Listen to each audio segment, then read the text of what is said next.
So this afternoon we're going to take a look at a OE drive shaft and a replacement drive shaft for a 50s era Jeepster, 49 to 52 or 3, two-wheel drive.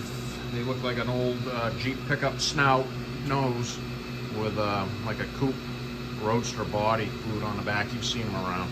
Anyways, this is the old Detroit style drive shaft that they had in them. See, that's the problem with these things. And that's how it operated. The glide plates, and then the needles are here. Well, what happened here is the boots had failed. They just crumbled.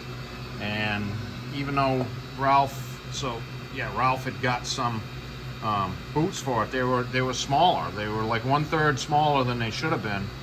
And the rubber was really, really hard. There was no way that they were going to flex, and you couldn't get them over the bells. I tried. And I tried modern boots, got some universal boots. Maybe I could Frankenstein something together, and I got tired of that in a hurry because it was just going to be hack.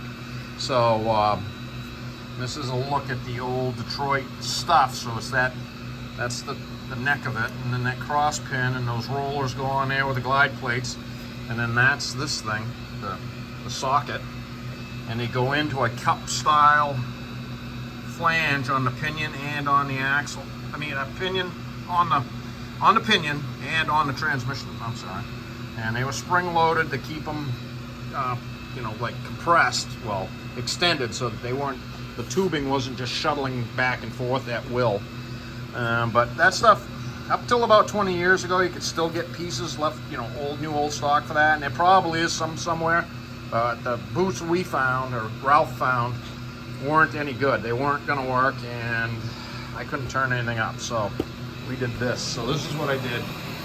I got a pair of PTI flanges and mimicked the bolt circle, and the pilot diameter is 3 3/8, and it's a 2 11/16 4-bolt pattern, and made a duplicate, and it's 43 1/4 center running length, and so we'll crank her up.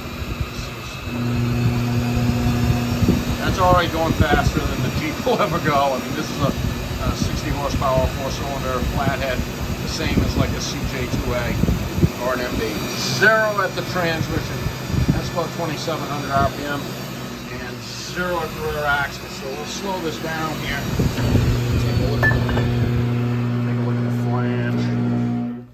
That's the flange. These were blank flanges. It was a larger diameter, and it didn't have any of the recesses in there for the bolt circles. That's all. I turned those down and set this up in my CNC and machined the pockets for the bolts to skate by and be assembled and be tightened up. With the original, it's going to rerun the original bolts, which are kind of cool, and I do not have them here. But and so this Jeep belongs to a guy named Ralph Austin, and we are not related. Ralph, I've heard Ralph's name over the years, and I'd never met him, and he'd heard my name over the years and never met me.